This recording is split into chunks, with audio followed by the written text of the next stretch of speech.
Gain करने वाले हो आप लोग। ठीक है भाई, इसमें क्या दिया कि एक आयताकार उद्यान का जो क्षेत्रफल है वो कितना भाई 432 मीटर स्क्वायर। उद्यान मतलब क्या होता है भैया, पार्क या गार्डन। ठीक है, 432 मीटर स्क्वायर है। यदि इसका जो आयताकार उद्यान की लंबाई इसकी चौड़ाई से 6 मीटर अधिक है तो इसका परिमाप मीटर में ज्ञात कीजिएगा। हमको नहीं पता है, क्या करना है भाई, समझ सकते हो भाई, बहुत अच्छे से समझना है।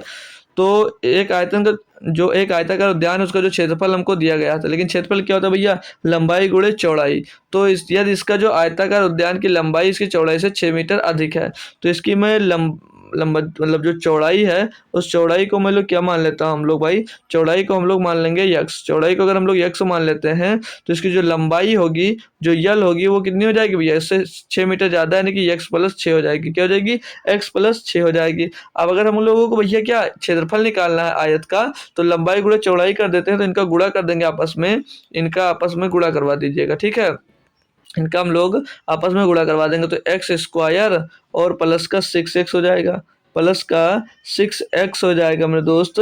और बराबर में क्या दिया भैया, 432, ये इनका क्षेत्रफल दिया गया था। क्लियर है दोस्त। अब यहाँ से क्वाड्रेटिक इक्वेशन भी बन सकती है भाई, तो कैसे बनेगी, एक्स स्क्वायर प्लस का 6x माइनस 432 बराबर में दोस्त 0।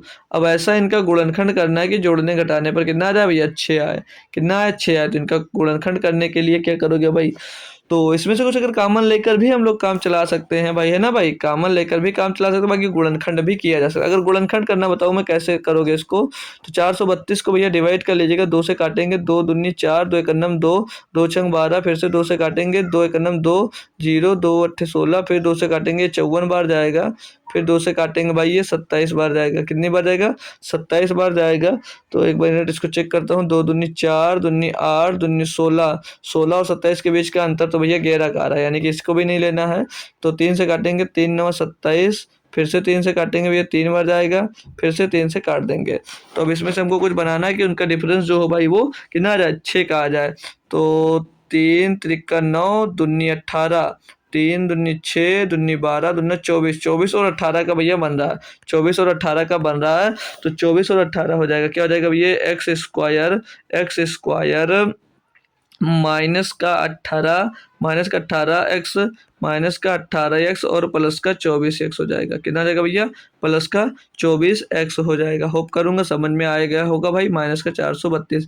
अब इसमें भैया घटाओगे तो आपका क्या बच जाएगा, ये इसमें से जो 6x है भैया, 24x घटाओगे तो प्लस का 6x बच जाएगा। ये हमको मेन मतलब होता है करने का भाई। अब इनका भैया इनकी वैल्यू निकाल लेंगे भाई, बोलो तो इसका परिमाप मीटर में क्या होगा, परिमाप याद करने तो पहले x की वैल्यू निकालनी होगी हमको, क्योंकि यल भी पता होगा तभी हम लोग तो परिमाप निकाल पाएंगे भाई।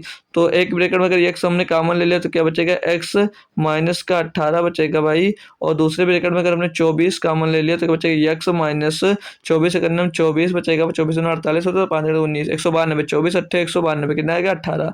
तो एक ब्रैकेट में क्या आ गया भैया, x माइनस 18 आ गया, x माइनस 18, और ये प्लस का हमने कॉमन लिया, ठीक है, 24 जो प्लस का कॉमन लेंगे हम लोग, तो यहाँ पर x माइनस 18 आ गया, दूसरे में x प्लस क्या आ जाएगा भैया, 24 आ जाएगा। तो ये तो आ जाएगा भैया किसका है, ये आ जाएगा माइनस का, और ये x बराबर 0 रखेंगे तो क्या हो जाएगा, ये हो जाएगा प्लस का। तो ये x बराबर 18 क्या आ जाएगा, प्लस का आ जाएगा।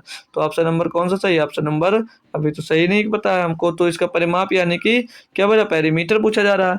तो x बराबर 18 यानी कि b का मान, चौड़ाई कितनी 18 और लंबाई कितनी हो जाएगी भैया, 18 और 6 24 हो जाएगी। कितनी हो जाएगी, 18 6 24 हो जाएगी। अब भैया आपको क्या निकालना था भैया, इसमें निकालना था आपको परिमाप। परिमाप क्या होता है आयत का भैया, 2l प्लस बी, 2 ब्रैकेट में l प्लस में b भैया, तो 2 गुणे में 18 प्लस का 24 हो जाएगा, 18 और प्लस का 24 हो जाएगा।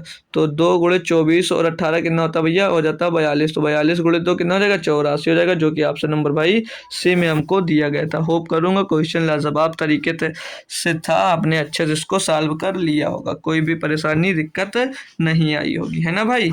तो नेक्स्ट क्वेश्चन में चलता हूँ आपको